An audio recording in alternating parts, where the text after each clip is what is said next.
Hello, my name is James Cook. I'm an assistant professor of social science here at the University of Maine at Augusta, and you're taking my Introduction to Criminology class. Congratulations. I hope you enjoy it, but you may find yourself in this first week of class thinking, what is criminology? What have I gotten myself into? What are we going to be talking about, and what won't we be talking about? This is a great subject for the first class. I hope to talk about it today with a bit of a discussion that, instead of looking at individual trees, considers the whole forest of the field of criminology. Before we think about what criminology is, we might want to think about what criminology is not. It's not a lot of things. It's not criminal justice, which is all about learning police procedure, learning the skills involved in forensics, handling evidence, custody, the process of prosecution, how the court system works. That's the criminal justice system. Criminology is not that. Criminology is not a lawyerly profession. It's not the same as law school. In law school, people talk a lot about the creation and changing of law, and what the law means and how you read law. This is not a law course. It's not a penology course. Penology is the study of prisons and prisoners. Now, we'll have some discussion of imprisonment and its role in fostering or stopping further crime, but we won't be considering the subject of prisons and prisoners for its own sake, because that's not criminology. Criminology, finally, is also not predominantly a moral exercise. When we think about crime in the United States, and when we talk about crime in the United States, a lot of our talk is moral. It's about whether criminals are good people or bad people, whether an act should be banned or whether people should stop engaging in it, or whether it should stop being criminalized and it's actually a good thing to do. There's a lot of places for this kind of discussion in which we talk about ideas of good and bad, righteous and evil, but this course is not that place, because that's not what criminology is. It's not a place where we share our moral opinions about how we think the world should be. Criminology is the study of what is and how it comes to be. Specifically, criminology is the study of the causes of crime. Why does crime happen? Both for particular acts of crime, that is, why certain individuals commit crimes, why crimes are committed in certain times and certain places, in certain environments and in certain circumstances, but not other circumstances. It's also the study of the cause of crime in the sense that we think about why certain acts are judged to be crime. Not whether it's a good idea for them to be judged crime, but why our society chooses certain acts to be criminal and not other acts. Finally, criminology is the study of the social reaction to crime. When someone commits a criminal act, how do elements of society react? And how does that in turn affect the propensity of individuals in particular circumstances, times, and places to commit crimes in the future? That's what criminology is, the study of the causes of crime. Not a moral discussion, not a how-to of police procedure, not a law book, but a study of the causes of crime. Criminology as a field is relatively young, depending on where you place its starting point, between 1 and 2 centuries old. It has developed out of prior traditions, however, in what Auguste Comte, a sociologist, would say is a progression of knowledge, starting before the 18th century with an obsession on supernatural reasons for crime, demonic explanations for crime. If a person commits a crime, it's because demons inhabit the individual, predominated. Theological arguments then would be made about how we should deal with crime as a society as a way of reflecting supernatural dictates, supernatural moral orders. That gave way in the 18th century to metaphysical discussions that place the supernatural aside, but that also remain in the armchair, in a sense. Armchair considerations are considerations that one can make about the world without actually going into it. And it involves taking an idea and thinking about it philosophically, examining the structure of the idea, examining how it breaks down, examining how definitions of an idea change the way we think about it and the way we interact with it, and therefore what we ought to do based on what we come up with in our armchair. There are certain strengths to that. If you believe in a rational worldview, figuring out the rational workings of a system can inform a great deal. But at some point in the 19th and 20th century, people became interested in criminology as a science. Science is based on a Latin word that means knowledge, scientia. And knowledge is gained by observing the world. That's the current emphasis of criminology. Certainly rationality matters. If you're going to do work, it needs to have some kind of logical structure, but there's an emphasis on scientific criteria of measurement, of observation, of taking those observations and judging them against your armchair considerations to see whether they match up. If they do, that's great. If they don't, go back and think some more and then observe again. Replicate your studies to verify that what you think in your armchair might be the way the world works actually matches up with the way the world does work. If we think we know the causes of crime, and many people do, does the empirical pattern of observations of crime match that contention? That's what science is all about. Taking ideas, taking contentions, we would call them hypotheses in the scientific framework, and testing them against observable, measurable reality. So that makes modern criminology a science. We gather data on crime, we gather data on criminal behavior, and we gather it in certain contexts. So at the slide that you're looking at that says criminologists use the scientific method to answer questions such as, why do crime rates vary across time or by culture? Why do crime rates vary by age or gender or race or ethnicity? Why do some people commit crime more than others? Why are some harmful acts criminalized but not others? Each of those questions takes crime as a variable. Crime can be committed or not. It can be committed more. It can be committed less. Those are the variables that we seek to explain. They're the dependent variables. The variables that we seek to explain. The independent variables are those variables that lead to, or if we're not feeling causal, are at least associated with the dependent variable. They're the other things that are supposedly having some kind of effect on crime. Time. As time varies, does the crime rate vary? Culture. Are certain cultures more likely to promote crime than others? Age, gender, race and ethnicity. These are characteristics that vary.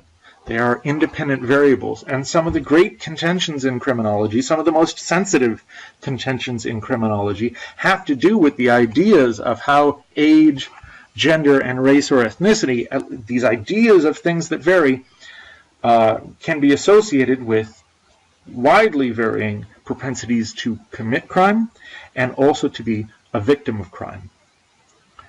The whole goal of studying independent variables and how they are associated with, or if we're thinking causally, might lead to a dependent variable, the amount of crime, or the presence or absence of crime, is all about the end goal, what can be done to prevent crime. If you know possibly what causes it, then if you can tinker with some of these independent variables, if you can tinker with culture, if you can tinker with conceptions of gender and how people think about masculinity and femininity, can you change the crime rate? That's one of the goals of criminology. It's a practical science. It wants to change the world. It wants to change the world for what criminologists would say is the better. Although we'll see in a few minutes, there are a few reasons to cock your eyebrow at that word, better.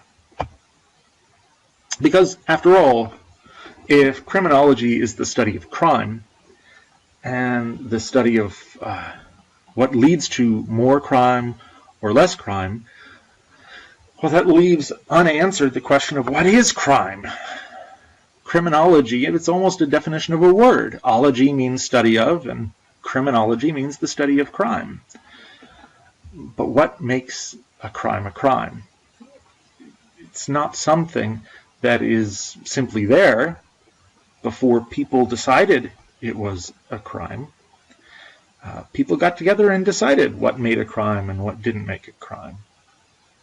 There are lots of different definitions of what makes crime crime. It's more complicated than you might think at first. Let's take a literal definition. Paul Tappan offers this. He says, quote, crime is an intentional act in violation of the criminal law committed without defense or excuse and penalized by the state. So, crime is happening when you break the law, the state catches you, you don't really have a mitigating excuse, and you've been penalized. But there are questions about that. Well, where'd the criminal law come from? Why are some acts criminal and not others? What would be a mitigating defense? Why are some defenses mitigating and not others? The law is a little bit more flexible than we might think it is if we just look at the text of the law.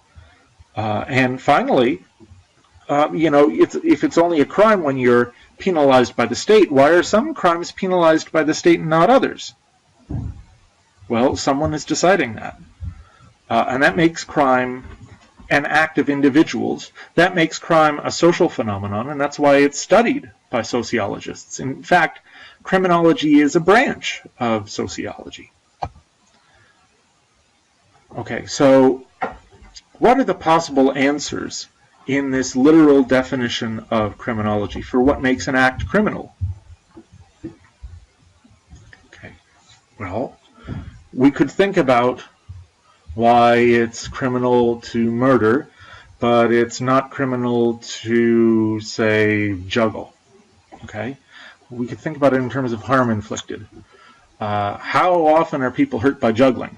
Okay, well, maybe if you juggle chainsaws for a living, you might get hurt or inflict harm on others, but that's really not the most common juggling act. On the other hand, how are people harmed when you take their life? Okay, so there might be an objective level of harm caused by the behavior. Problem, there are laws in which no person is harmed, curfew laws. Who's harmed when you're out at night past 9 o'clock? If you're a child in certain areas of the country. By that act alone, nobody's harmed. Who's harmed exactly when you jaywalk? Maybe if you cause a traffic accident, but couldn't you just criminalize the causing of a traffic accident? Why is jaywalking a crime if there's no person harmed? And then there are harms that aren't criminal. There are great harms caused by war. The devastation caused by on a battlefield is huge. The devastation caused by PTSD years after a battlefield is done is huge. Landmines, years after a conflict, kill children. That's a huge harm, right? And we tend to value children in our society. So that's not criminal. Pollution. As we'll see later in class, the pouring of lead into the air has huge documented harms that have been inflicted upon the population, but people haven't gone to jail for it. What about work safety violations? You don't maintain your machinery. Does the factory owner go to jail? No. Smoking. Smoking causes harm. Smoking causes cancer. Why isn't smoking criminalized? Some people are arguing that it's becoming criminalized, but it isn't right now. So why not? That's a harm. I mean, death is a big harm. Okay, well, harm doesn't work. Some ways we can think about it or tell stories about harm being the reason behind crime, but I have to put a question mark by that one. What about the status of a victim? Are there some kinds of people that merit special protection by the law? What makes an act criminal? Touching someone sexually. Status of the victim. Is touching an adult sexually a criminal act? Not necessarily. Is touching a child, sexually speaking, a criminal act? Almost universally. Okay, at least within the United States. So, status of the victim. That seems to have something going on. Okay, there are other kinds of crime that aren't related, though, to the status of the victim. What about the status of the offender? Are there some kinds of people that are more worthy of punishment, who engage in the same action, but are of different ages, or genders, or races?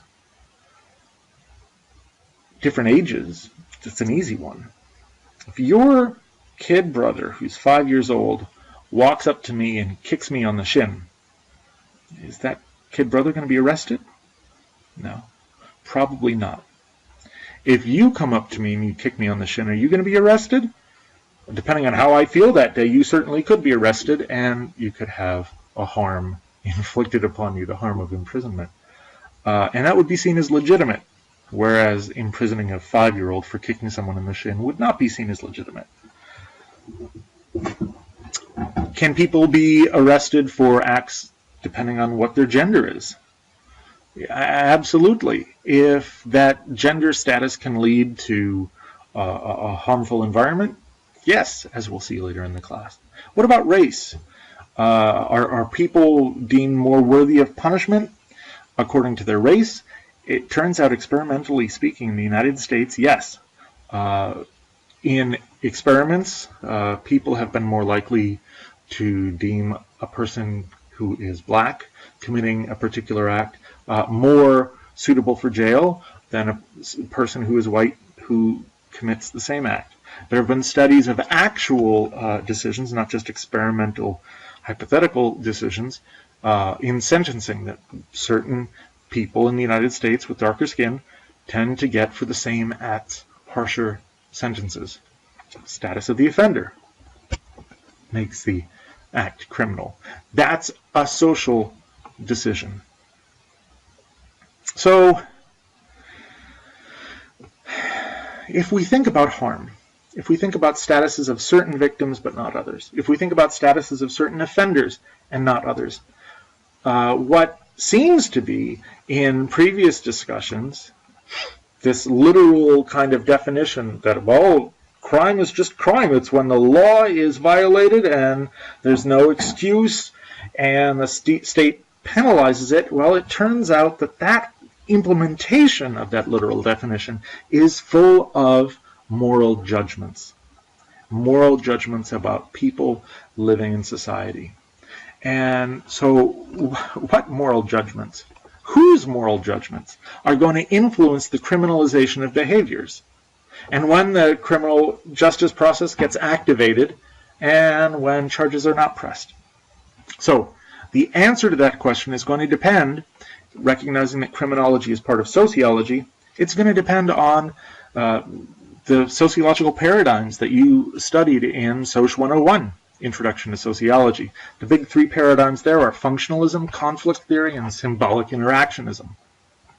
Each has something to say about what it is that leads to these kind of judgments. So, one of the models of who makes criminal law, why certain acts are crimes and other acts are not crimes, is the consensus model. And sociology majors and people who've taken Social 101, you should be among them, should remember the functionalist paradigm. According to the functionalist paradigm, criminal law serves a function to preserve what? The health and stability of a society. Because the criminal justice system is an institution, and all institutions that exist and persist must have some kind of function to preserve the health and stability of society. So there are a few strains of argument about this. The first is that criminal law reflects the interest of members of society more or less evenly, and everybody has a say in shaping that law, and it reflects the elements on which we have a lot of consensus. When there's a huge amount of consensus by all sorts of different groups in society that a certain kind of act is harmful, remember, harm inflicted matters, then after that consensus is reached, we get to say, hey, you know, I guess that should be a crime. So a second strain is an objectivist one. The pluralist strain is one that says people just kind of figure it out and they see what they agree about. An objectivist strain would say, no, you know, there are experts. And these experts, people like, say, criminologists, go out and they study harms inflicted by crimes, and they study all sorts of ideas of what harm means, and they measure it very carefully with their slide rules. And then they suggest, as experts, what the best way would be to mitigate harm. And thanks to those experts, we have an objective basis upon which harms are decided, and therefore categories of crimes are decided. So whether you're a pluralist or an objectivist, if you are a functionalist, depends on whether you think a consensus does underlie the law's definition of what behaviors are criminal. Is there a consensus in our society about the crimes that exist? Should consensus be underlying that? Well, what if 90% of people agree? Does that mean that 10% of the people are necessarily wrong? And if 10% of the population might possibly know better than the other 90%, is that suggesting that there's an elite set of people who know better than the rest of us? These are not easy questions to answer. I don't think there is one easy answer to those questions, and that's why there continue to be pluralist and objectivist strains. Okay, so three paradigms: functionalism, conflict theory, and symbolic interactionism. We've talked about functionalism. What about conflict? The conflict model says that all of this kind of stuff is really subjective, and there is not an objective basis of harm that leads to criminalization. Instead, the belief is, you know, those with the power are deciding. That the law disproportionately reflects the interest of a powerful minority, this 10%, or if you were in the Occupy movement, you might say the 1% most powerful small minority within society. So what would this state serve then? The state defines crime. The state serves certain interests according to the conflict model. What interests are those? Those who currently have power. From a gender model, that would be men. Those who currently have power from a race conflict model, that would be white Americans. Who else has power? From an economic point of view, a class point of view, it would be people with wealth and power. And so the idea would be that, according to the conflict model, crime represents the values of the victors, the values of men, the values of white people, the values of people who are wealthy and who have vast property. They would say, is it a mistake that we find that crack cocaine versus powder cocaine leads to a sentence 20 times as much? Crack cocaine is used by black Americans, white Americans predominantly use powder cocaine. This is called a sentencing disparity. Is it a coincidence that so many of the crimes on the books are about protection of property and keeping what you have? Who does that matter most to? Those who have the most. So this is a really contentious idea, and it tends to get people's blood running, either in support of this model or in opposition to the model, because it says a lot about motivations, and that motivations really, rather than consensus and rather than expertise, are driving what creates crime. Well, there's a third paradigm, that's symbolic interactionism. And in symbolic interactionism, everything is also relative. There is no one objective best solution, but people come to an understanding of what the best solution would be in defining crimes. That's a relativism possibly without conflict. If you recall from Introduction to Sociology, symbolic interactionism is about people interacting, people talking to each other, people sharing symbols, people sharing values, people sharing ideas. They're spreading through social networks of contact with one another, building cultures in which certain actions are highly valued and other actions are marginalized and made deviant. These ideas that you are who you know leads to, in differential association theory, as we'll see later in the semester, the idea that criminals end up being people who have been surrounded by criminals in their social environment. That if you want to know why people commit crime, it's because their friends do. There's a second kind of symbolic interactionist idea that says, well, why do some people commit crimes? Maybe it's because they get labeled as criminals. Are there certain people in school who get labeled as the troublemaker? What happens when someone gets labeled as a troublemaker? Does the label come back to bite them? Is it hard to escape from those labels? That's a symbolic interactionist idea. Now you notice this is not an idea that's at the grand scale of an entire society. It's not talking about race and class and gender for the whole society. It's talking about individual people. Sam Davis, who gets called a punk in school and starts to, react accordingly when people keep putting him in that category. Or, Louisa Davis, who grew up in a neighborhood where everybody did certain things in order to get by, and it was just the way it was done. And she grew up doing that, and so she came to do that herself. Differential association theory. That's a symbolic and an interactionist way of explaining crime. Criminology is really just a subset of sociology. So if you understand sociology, you can understand the broad divisions in all the different theories that explain crime. And yeah, there are a lot of them. So, if we think about what the definitions of crime are, to review, there's the legalistic one that says crime is what a judge or a jury determines to be a violation of existing law. So, if that's true, then the focus of criminology should be on those who are observed committing crime, those who are caught committing crime, and those who are convicted of a crime. Problem. What about those who never get caught? Right?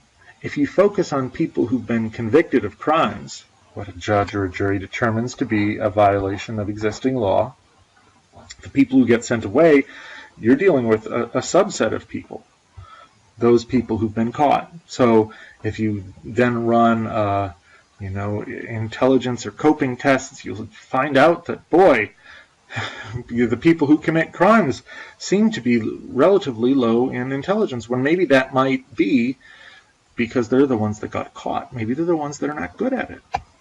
So Edwin Sutherland comes along and says, okay, let's include the people who didn't get caught.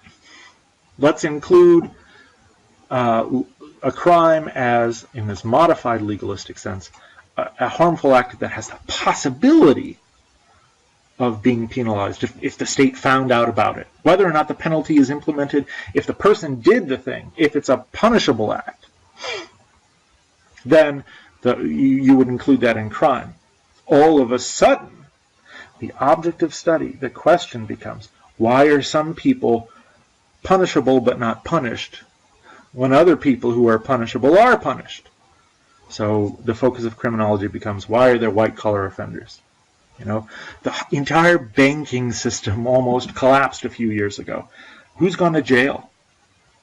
Billions and billions and billions and billions of dollars have been lost. And the people responsible for that haven't gone to jail. This guy holds up a corner store for $500, which is nothing compared to billions of dollars. If we're talking about actual measurable harm, and yet he's gone away for 15 years. Why is it that speeding is this thing that is punishable? A police officer could do that. You're going 5 miles an hour over the speed limit, you're breaking the law. But if you go 5 miles an hour over the speed limit, you're not going to get arrested. I bet you can tell me what the amount is that you have to go above the speed limit to get arrested. That's the difference between punishable and actually punished. Between formal law and modified law.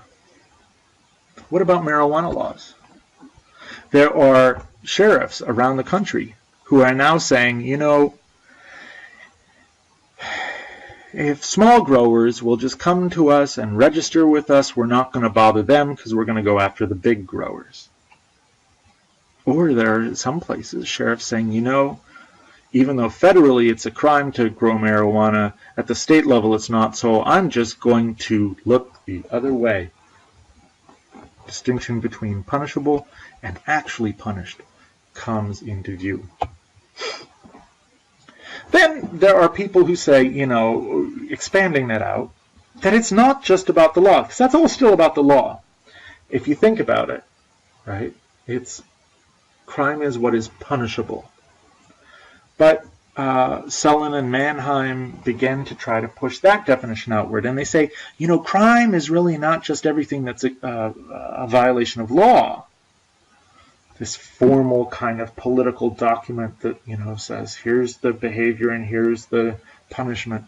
There's a more informal version of a law. It's called a norm, which is a social expectation for behavior that is sometimes informal. It may not be written down anywhere, and yet it still could be a crime. You still could be punished if you do it. In sociology, we call that deviance. When people engage in a deviant act, even if it is strictly legal, they may be punished as if they are criminals. So then the focus of criminology becomes an explanation of why it is that certain people engage in these deviant acts that result in punishment. Sometimes informal punishment, but punishment nonetheless. Why do certain people smoke? And if you're a smoker, you know about the informal punishments that come out if you smoke. Why do some people wear clothes that they shouldn't? And what happens to them? Can we think of that as just a variation of criminal activity in a society? What's the process by which those norms are created? Okay, so now we're thinking about crime, and all of a sudden it's getting this really kind of loose and vague definition. It's just stuff that upsets the normative order. Then we come back to critical criminology, saying that, yeah, it's all about deviance, it's about violations of norms, social expectations for behavior, but that there are certain people who set it.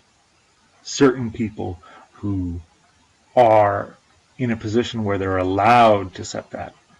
It's subjected to a political filter. Who gets to say what's crime? Who gets to say what's not crime? Political power, economic power. And that leads to a response to even acts that are not strictly criminal in a legal sense. Wow, okay. So what I hope you come away from this lecture with is a sense of confusion, of a lack of certainty. Because there is a lack of certainty when it comes to thinking about just what crime is, and therefore just what criminologists are studying. I want you to be skeptical when you hear someone talking about crime. Why is that a crime? And someone says, well, it's just because that's the way it is. Because it's just wrong. Ignore that word just and say, well, why is it wrong? Where does the wrongness come from? And who is making that decision? How is that decision being made? There are many theories of crime, going from the most formal legal definitions to the most general and contentious arguments about social conflict, and many ideas about what makes an act criminal and what makes a person defined as a criminal. Why are all these theories around? I think it's because there's no one obvious answer, because all of them have something valuable to say about what crime is. I want you to be skeptical in this class. When you hear a claim, I want you to look for, because criminology is a science, I want you to look for the evidence.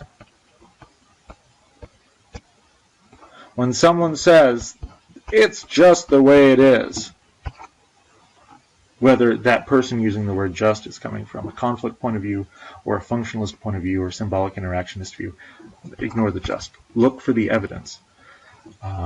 And ask yourself, what doesn't fit within this definition?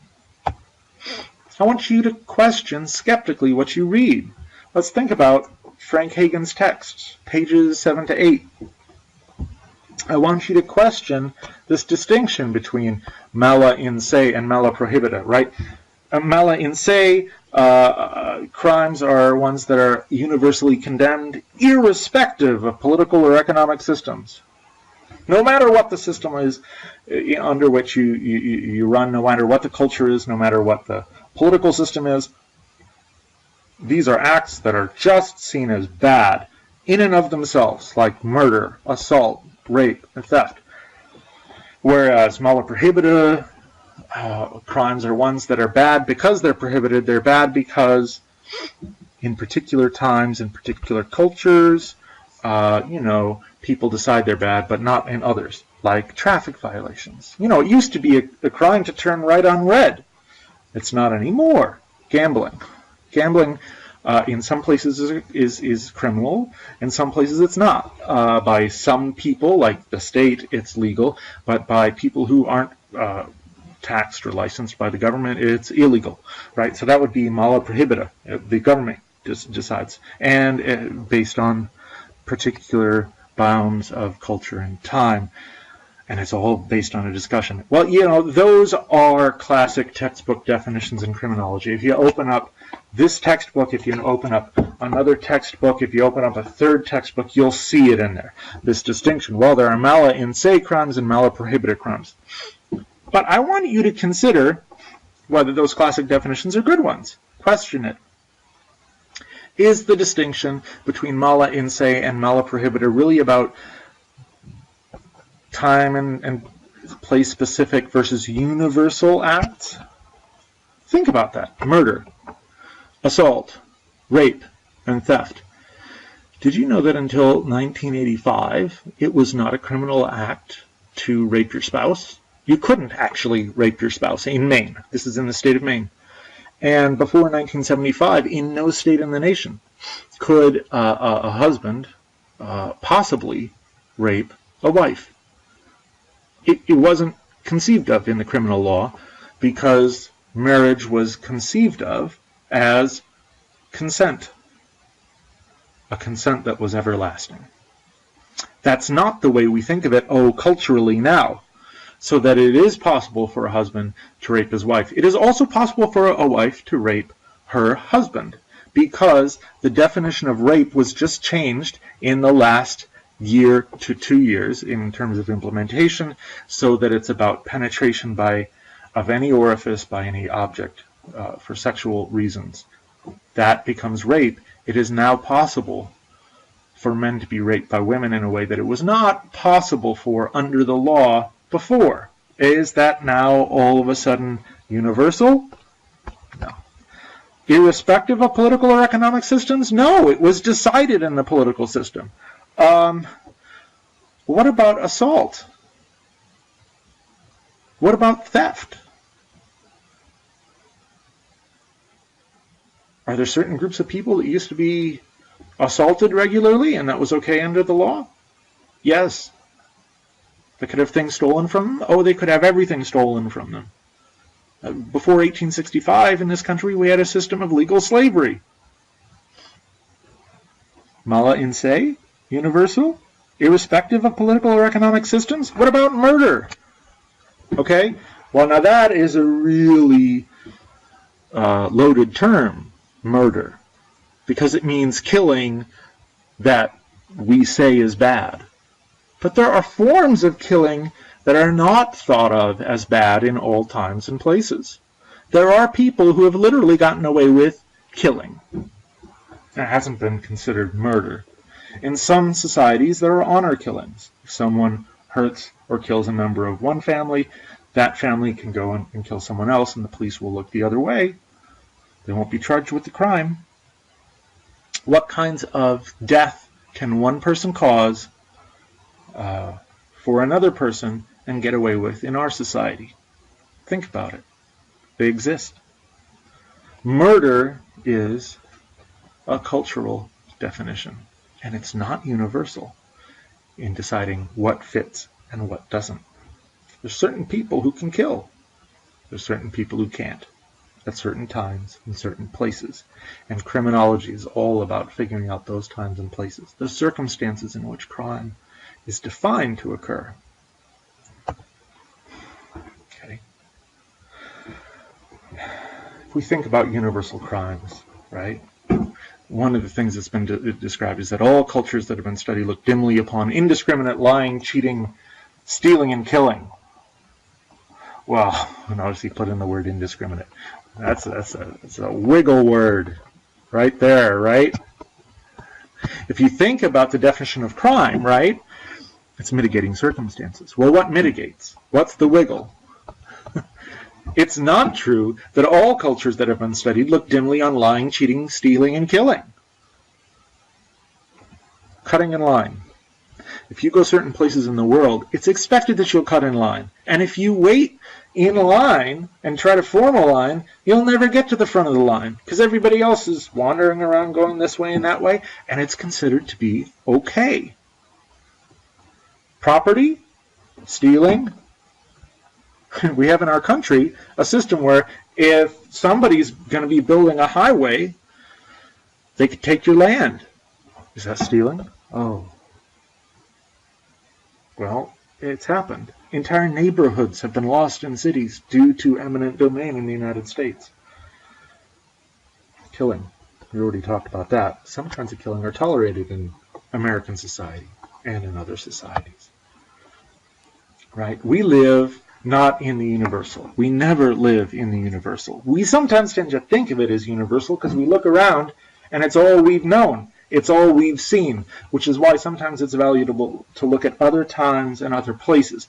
One great place to look in other times and places is the FBI vault.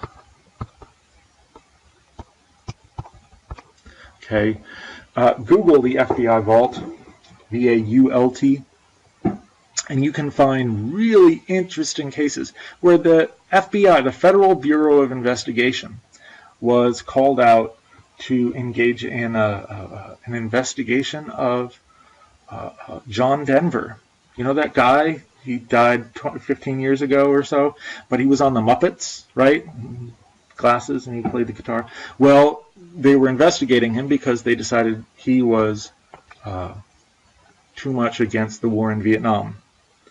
That's not a crime, but the FBI was investigating him as if it was. We go back in time, roughly the same period, Rock Hudson. If you don't know that name, look him up. He was a famous actor, a heartthrob, but the FBI was investigating him for the crime of being gay, and it was building up a dossier of evidence criminalizing homosexual behavior. Until relatively recently, 10 to 15 years ago, in a number of states in the country, it was against the law to engage in homosexual activity. Now, there are a number of states in which, including the state of Maine, in which it's perfectly acceptable and legal for same-sex couples to get married. Not universal. Okay. Look at the vault, and you'll find in the FBI a change over time in what behaviors are considered to be beyond the pale and certainly deviant and worthy of investigation by an office that's all about investigating crime. And the Bureau of Justice Statistics is operated by the FBI. Why are they investigating Rock Hudson? Why are they investigating John Denver? Okay, times change, reasons change. I want you to question your author, right? Question your author. Don't be silent and don't take everything Frank Hagen, as good an author as he is, don't take everything he says for granted. Question things like mala in se. Question things like mala prohibita. On page 15, he talks about the cost of crime. Question that. Okay? He himself says it's difficult or possibly, might be impossible to measure the economic cost of crime, but there are estimates, and he goes on to show you some. The National Center for Victims of Crime, and he gives a citation. Well, it turns out if you go to that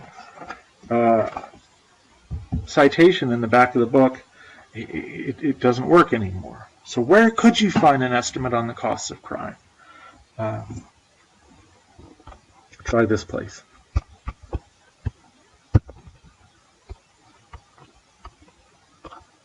Center.edu, cost of crime.pdf. Sometimes we have to update what goes missing in the book because time passes and the facts change. Sometimes so fast that we can't stay still from one edition to the next. Question me. Did I say something today that you think is factually unsupportable? That actually is contradicted by the facts? Well, it might be from another point of view.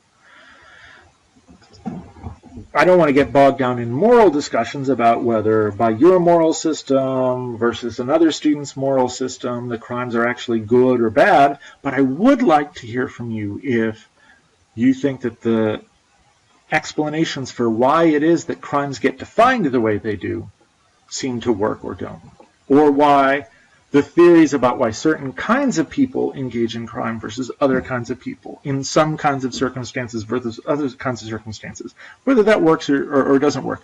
I want you to question, right? Because the most useful university education is one that renders me useless. By the end, you don't need me anymore. And you can go out and you can collect that information and you can build that understanding yourself. And sometimes that means questioning authority to make your own knowledge and build your own skill in gaining knowledge. Be active. Send me an email, james.m.cook@maine.edu. Give me a call, 621-3190. Let's talk about this stuff. It's contentious. It's controversial.